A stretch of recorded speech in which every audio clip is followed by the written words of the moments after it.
How to make sales while dealing with personal problems. Believe it or not, you're not the only one. In sales, you got to understand sales as a whole. It's not a marathon, right? Sales is a sprint. You need to, with each interaction you have with a customer, you need to be bringing 100% energy, enthusiasm, integrity. You need to be at your best in every fathomable way in order to make the most sales you can. And then obviously take required breaks in between. It's a marathon, it isn't a sprint. When it comes to being able to sell, when you've got personal problems going in your life, a lot of us find that our results can be directly impacted because we're not bringing 100% to each pitch. I've really had a lot of, experience dealing with people's, issues as they sell to have consistent sales. And I've found that there's actually 3 ways that you can make sure that you make sales no matter what's going on in your life. Be that something out of your control, like someone's sick or dying, or potentially a breakup, or even things that are, just going on in your personal life. If we're talking about things that, obviously the easiest solution is fix the problem. But if there are problems where there's really not an incredible solution and you've just got to sort of work through that tribulation and trial yourself, let's really take a look at the 3 things that we can do to make sure that we're going to get consistent sales, even though we have issues going on in our personal lives. Number 1, it's the goal, right? Your goal has to be meaningful to you, and you really have to envision the success of the goal. While we're going through problems, the idea of feeling happy is really foreign to us. So really putting a lot of focus on our actual goal is super important. I remember I'd gotten out of a breakup, and this girl, I really liked this girl, and I really saw it going a long way. And the breakup was sort of, it was inevitable, but it was a very unpleasant experience all the same. And I remember I called my friend Chase. He's a great salesman in his own right. And I just happened to be out on field with my staff that day. And I said, hey mate, I'm needing a bit of motivation. I'm feeling a bit sad. He goes, sad because of the breakup? I go, yeah. He goes, you're going to be sad if you get 5 sales? No. And so I hung up, but I made 5 sales and I ended up having a great day. So number 1 is really focusing on your goal. Your goal has to be more meaningful than your pity party going on in your personal life. You've got to think of the implications of what happens if you hit that goal and get closer to your goal.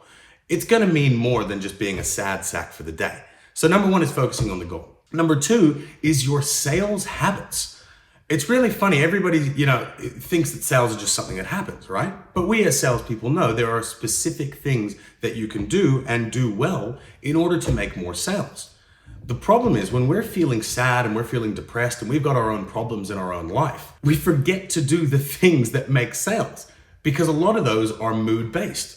For instance, great icebreakers, or what I call C factors, which stands for smile, eye contact, and enthusiasm. If we're not feeling 100%, our tendency might be to drop our body language a bit and drop that tonality. And instead of going, hey, how you doing today? Just dropping it and going, hey, how you doing today? And that small difference, even though it doesn't seem like much, that can be the difference between a I'm not interested or a, all right, what are you selling? And being able to make sure we do those things is really important. The other thing is, are we objection handling enough? One of the most common problems I see in sales are agents who, don't believe that a customer is going to buy, so they don't objection handle them enough times. Well, we as great salespeople know some people just need to be asked a few times. And we've all made sales before where, a customer doesn't seem at all interested, and right at the end, we ask them one more time and they go, you know what? All right, let's do it. But when we're not in a great mood, it's very easy to forget that resilience when it comes to the sales because frankly, we don't have the energy, nor do we want to face that rejection because we're already hurting enough. So the second thing that we can really make sure we're doing to keep consistent sales is to remember to have the right sales habits. If we have the correct sales habits and do the things that make sales, sales are inevitable. But if we forget to do the things that make sales, we're probably not going to make as many sales. You guys with me on that? Awesome. The third thing that we need to do is control our inner monologue.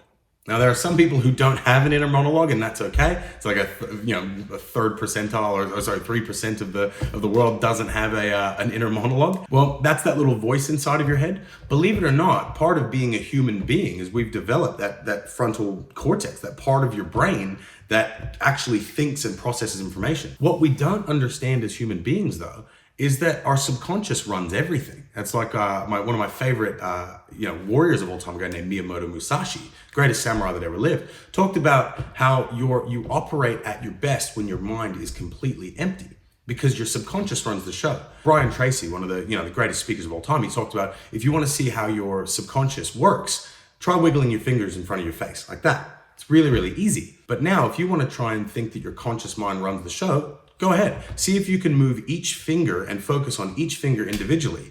And it looks a little funky next time you do it. That's because our subconscious is the actual driver behind what we do. The conscious mind's just the steering wheel. It's just the windshield. It just shows you what you need to program your subconscious with. So knowing that, if we're out on field and let's say we're in between customers or on the way to in the car on the way to a client meeting or whatever style of sales you're in, there will be downtime between each sale or between each pitch. Now you may operate well in the pitch because in the pitch you're thinking about the customer and you're thinking about the sales tactics and thinking about the things that you should be thinking about. The problem is that time in between, you're thinking about your breakup, you're thinking about your sick auntie, you're thinking about your personal problems, your financial worries, you're thinking about those problems. What do you think that's going to do for your physiology and your energy when you do pitch that client? It's going to destroy it. So you want to figure out a way to hijack your conscious mind, because your conscious mind, again, it's only the filter for the subconscious. You want to be able to program your brain with the right things. One that I really, really, really recommend is affirmations. For instance, my one, I just say, I am excellent and those who believe in me will be excellent too. And I say that over and over to myself until my brain goes, oh, okay. It's almost like getting a sports massage where you dig in, and eventually the muscle just releases. Your brain will do the exact same thing. Eventually you go, you know what, I am excellent. And be able to operate to that level. So affirmations are really fantastic. The other thing is also visualization. If you visualize yourself having a massive day, you're likely to do it. Why that is because the human brain, everything that we work in, it's basically just save files, right? It's like when you go and get drunk and you black out. If you've ever been blackout drunk before, you don't remember any of it. And to your mind, it's like none of it happened. That's because everything that we actually, it's a bit of a mind blow, right? But everything that we experience is actually memories. And when we have visualizations, you're actually loading it up in your brain as if it were a memory. So when you visualize yourself having a huge day, making sales, doing things, why it's so successful, one, we can get airy-fairy and talk about the universe, which, believe it or not, I actually am a very big believer in. But more importantly, you're actually tricking your brain into thinking it's already done that thing. And if it thinks it's already done it, it takes away all the fear and lack of surety and certainty towards that goal. So it inherently makes you more certain because you believe you've already done it, whether you realize it or not. So those are two really amazing things. The last thing, look, if both of those are too corny for you, which, look, I get it. It took me a long time as well.